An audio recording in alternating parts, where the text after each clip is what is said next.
2022 онд Орос-Украины дайнд дэгдсэнтэй холбоотойгоор Америкийн нэгдсэн улс тэргүүтэй орнууд Оросын холбооны улсад бүх талын хориг арга хэмжээ авсан бөгөөд олон тооны төрийн албан тушаалтнуудыг хоригийн жагсаалтанд багтаасан. Гэтэл энэ жагсаалтанд хүмүүрийг гайхшруулсан нэгэн нэр багтсан нь Алина Кабаева байлаа. Ташкентд төрсэн алдартай гимнастикч байсан энэ бүсгүй өдгөө 42 настай. Оросын холбооны улсын ерөнхийлөгч Путиний залуу амрагаар тодорч шүүгэн дэгдэж байсан энэ бүсгүй зодог тайсныхаа дараа улс төрч болж Оросын холбооны улсын Думын депутат болтлоо дэвшиж байна.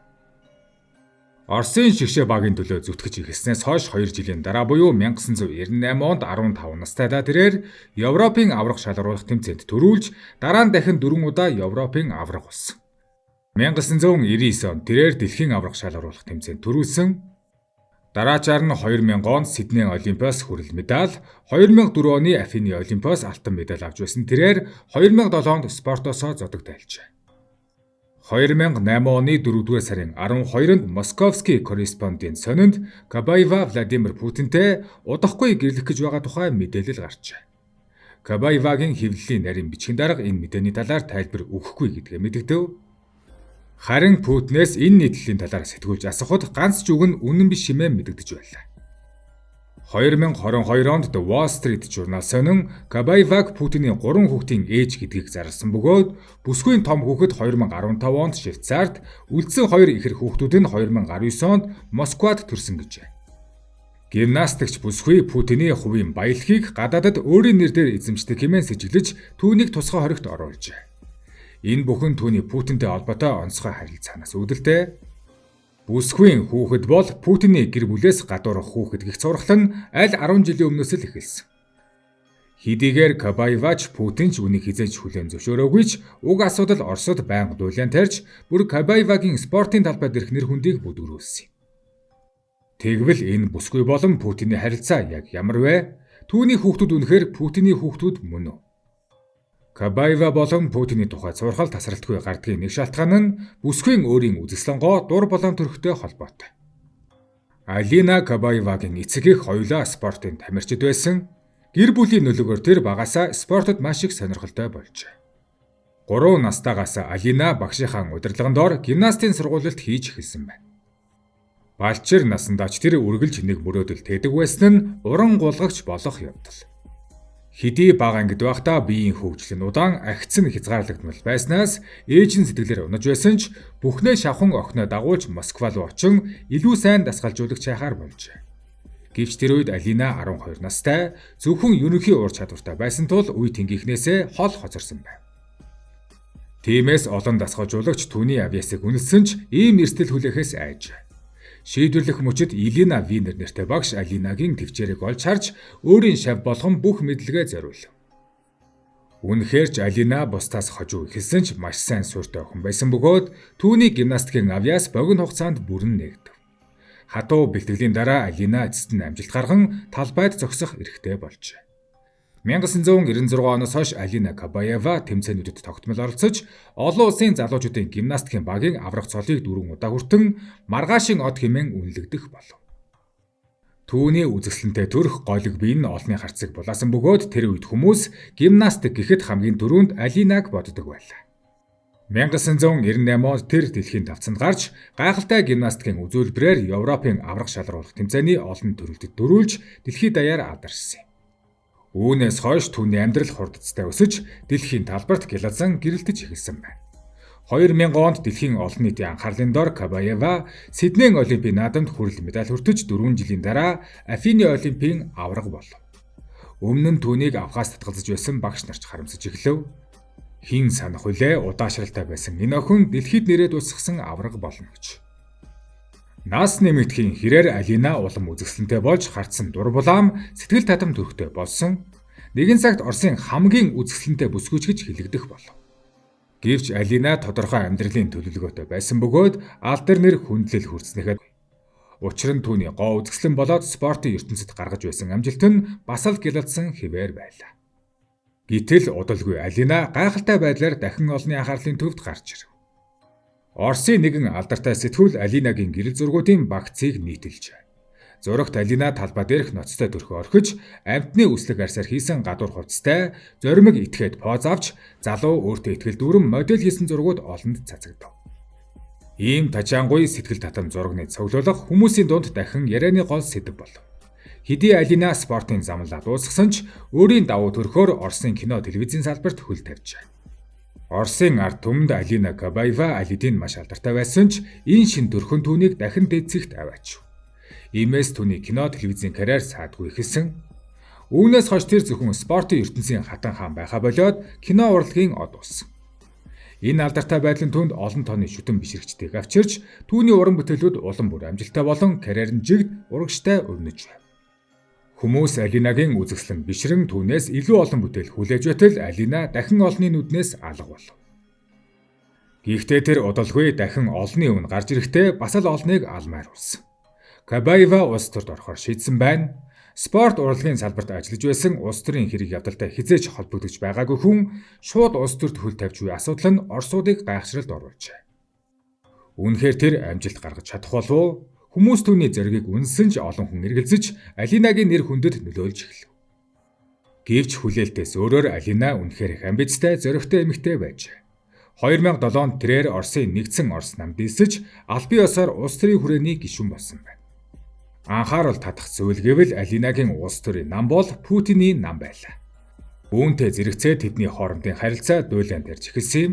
Ердөө хэдхэн сарын дотор Алина Оросын залуучуудын зөвлөлийн дэд дарга болжээ. Түүний ажил хэрэг дээрх гаргасан амжилтууд гадныхны эргэлзээг намжааж хүмүүсийн анхаарал түүний дүр төрхөөс ажил хэрэг амжилт руу шилжив. Алина Оросын эмэгтэйчүүд хүүхдүүдийн асуудалд оролцож, ядуу гэр бүл хөгжлийн бэрхшээлтэй хүүхдүүдэд туслаж, эмэгтэйчүүдийн эрх ашигын төлөө дугарч байлаа. Ийхүү улс төрд тодорхой амжилт гаргаж байгааг хүмүүс харснаар түүний хувийн амьдрал улам их сонирхолтой болов. Путин Алина хоёр анх уулзсанаас хойш тэднийг амар косууд бөгөөд нууц харилцаатай гих зурхал тархаж эхлэв. Энэхүү мэдээний нотолгоо гэвэл яагаад Алина гинэд ямар ч шалтгаангүйгээр нэгдсэн Орос намд илсэж ердөө хэдхэн сарын доторын хугацаанд нам дотроо дэвшинэ гэж. Спортын нэр хүндтэй ч улс төрд туршлагагүй залуу эмэгтэйг хэрвээ Путин холбоогүй бол хэн анхаарах билээ. Ийм зурхал улам бүр орширч бүр бодит мэт болж эхлэв. Олон хүн Алинаг Путиний амраг болсон гэж үзэж байв. Зарим сэтгүүлчид зориуд эсвэл санамсаргүй байдлаар Алинагаас Путинтэй ямар харилцаатай талаар асуудаг байлаа. Харин Алина хизээж эргээр хариулж байгаагүй. Намын хэвлэлийн төлөөлөгчд ч гэсэн шууд үүнийг үгүйсгэж Путин Алинанаар зөвхөн хамтран ажиллагчид өөр сэтгэл хөдлөлийн холбоо байхгүй гэж мэдгдсэн. Гэвч энэ үгийг хүмүүс хүлээн аваагүй. Олон хүн Путин өөрийн нэр хүндээ хамгаалж байна гэж үзжээ. Учир нь тэр гэр бүлтэй эхнэртэй хүн байлаа. Путиний эхнэр Людмила өмнө нь онгоцны үйлчлэгч байсан. Людмила Путин хоёр Ленинград дахь асрамжийн газарт танилцжээ. Тухайн үед Путин Оросын ерөнхийлөгч биш байсан. Эхнэр Людмила нь түүний хувийн дүр төрх харизм татагдж удалгүй харилцаа тогтоосон байна. 3 жилийн дараа тэд Нева мөрөн дээрх аяллаа хүлэг дээр сүр жавхлантай хурим хийжээ. Олон жилийн турш эхнэр нь олонний өмнө ховор гардаг байсан ч тэдний харилцаа сайн байсан бөгөөд 2 хүүхэдтэй болсон. Хэрвээ үнэхээр Алина Путин хоёрын хоорондын харилцаа үнэн бол үүнийг хайр дурлал бус Алина эхнэртэй хүнтэй явсан буюу гэр бүл салгасан гэж нэрлэгдэнэ. Тиймээс ийм мэдээ гарвал Алина төдийгүй Путиний нэр хүндэд ч асар их хохиролтой. Гэвч Алина Путин хоёр хамтдаа камерын дуранд өртөх болгонд энэ цуврал улам хүчтэй болж байлаа. 2009 онд Алина дахин олонний нүднээс алга болсон ч хүмүүсийн яриа хизээч намдсангүй. Бүгд түүнийг иргэн гарч ирэхдээ ямар гайхшрал авчрах бол гэж хүлээж байв. Үнэхээр ч удалгүй Алина дахин гарч ирэхдээ хүүхэд төрүүлсэн тухай мэдээг зарласан.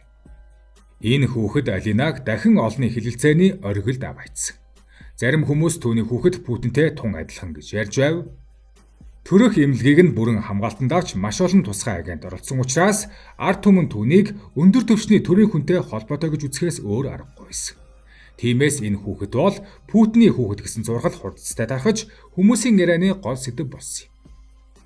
Сэтгүүлчдийн өмнө дахин гарч ирэхдээ Алина урдын адил тайван өөртөө итгэлтэй байсан. Сэтгүүлч хүүхдийн аав хэн бэ гэж асуухад Алина шууд хариулаагүй, харин инээмсэглэж хүүхдийн аав бол жирийн хүн, гэхдээ миний хувьд тэр үргэлж баатар байх болно гэж. Ийм хоёрдмол хариултын өмнө сэтгүүлчид ч арга гүйдэж байв. Үүнээс хойш Алина Путин хоёр хайр дурлалын холбоотой гэх яриа бол суурхал төдий бөгөөд ямар ч үндэслэлгүй гэдгийг хатуу мэдэгдэж ийм зүйлсийг цаашид түгээхэ болохыг хүссэн. Цаг хугацаа өнгөрөхийн хэрээр энэ хэрэг ааж мартагдав. Гэвч 2013 онд Путин эхнэр Людмиланаар Кремльд балетын тоглолт үзснийхээ дараа гинэтхэн салалтаа зарласан нь олныг цочирдуулсан. Тэр мөчөд хүмүүсийн толгойд шууд гарч ирсэн нэр бол Алина. Үнэхээр Алинагийн харилцаанаас болж энэ халуун дулаанхоос салсан хэрэг. Гэхдээ эдгээр таамаг зүгээр нэг хоосон байсангүй. Учир нь эхнэрээсээ салсныхаа дараа 2014 оны өвлийн олимпийн үеэр Путин Алина хоёр хамтдаа арга хэмжээнд оролцсон. Улсын удирдагч спортын алдартай хамтдаа олон улсын спортын арга хэмжээнд оролцох нь өөрөө гайхмаар зүйл биш. Харин хүмүүсийг гайхшруулсан зүйл нь тэд хоёрын гар дээр ижил хос бөгж мэт зүйл харагдсан явдал. Оросын олон нийтэд энэ бүхэн баталгаатай мэт санагдсан. Тэд заавал дурлалын холбоотой байх ёстой гэх итгэл улам бэхжив. Ийм яриа улам хүчтэй болоход хэвлэлийн төлөөлөгч дахин тайлбар хийж, ийм цуу яриа бол хэтэрхий утгагүй зүйл. Хүмүүс спортын талбарт илүү анхаарал хандуулж, хувийн асуудалд хэд их анхаарах хэрэггүй гэж мэдэгдсэн. Алина эргэн гарч ирснийхээ дараа шууд ажилдаа идэвхтэй орж, хувийн амьдралынхаа талаар бараг ярьдаггүй байсан. Гэтэл 2019 он тэрээр ихэр хүүхэд төрүүлсэн. Энэ удаач өмнөхтэй адил төрөх хэмнэлгийг тусгай албаныхан чанд хамгаалж, Алинад ямар нэг гинтийн явдал тохиолдохоос сэргийлж байв. Мөн Путин Московын захын оролцоо бүх төрлийн тогтчлолтой, бүр цэцэрлэг хүрээлэн шиг газартай үнэтэй харш эзэмшдэг гэх зургалт харав. Уг эхрүүдийг Путиний хүүхдүүд гэх яриа дахин хүчтэй тархжээ. Дараачаар нь Алинагийн хэлсэн "би нөхөргүй эхнэрл" гэсэн үг гэх үг нь хүртэл олон хүнд тэр нөхөр гэж хэлсэн хүн нь Путин юм байна гэсэн бодлыг төрүүлжээ. Кремлийн олон удаагийн ницаалтч ийм яриаг зогсоож чадаагүй. Энэ бүхэн Путин Оросуудын сэтгэлд ямар өндөр байр суурьтайг харуулж байна. Өнөөдөр олон хүн Алинаг Путиний амраг гэж үздэг. Энэ бол олон нийтийн дунд түгээмэл ойлголт болсон ч хэн ч үнийг аль биесээр батлаагүй учраас үнэн худлан хизээч нотлогдоогүй хിവэр үлджээ. 2017 онд нас барсан Чечений дуучин Зелим Бакеевийн үглийгч Путинтэй холбож хардах хүмүүс цөөнгүй гарсан. Алинатай харилцаатай байсан уг дуучин залууг алуулсан гэх цуу яриа гарсан ч үүнийг батлах зүйл мэдээж гарсангүй. Орос Украины дайн нэгдснээс хойш Путиний хамгийн ойрын холбоотой тооцогддог Алина, Европ, Америк, Япон, Өмнөд Солонгос зэрэг олон орны тусгайлан хоригт орсон. Харин Алина олонний өмнө ховор гарч ирэх болсон байна. Харин одоогоор Оросд болон олон улсад энэ хоёр хүний харилцаа болон хүүхдүүдийг нь де факто байдлаар хүлээн зөвшөөрөд байна.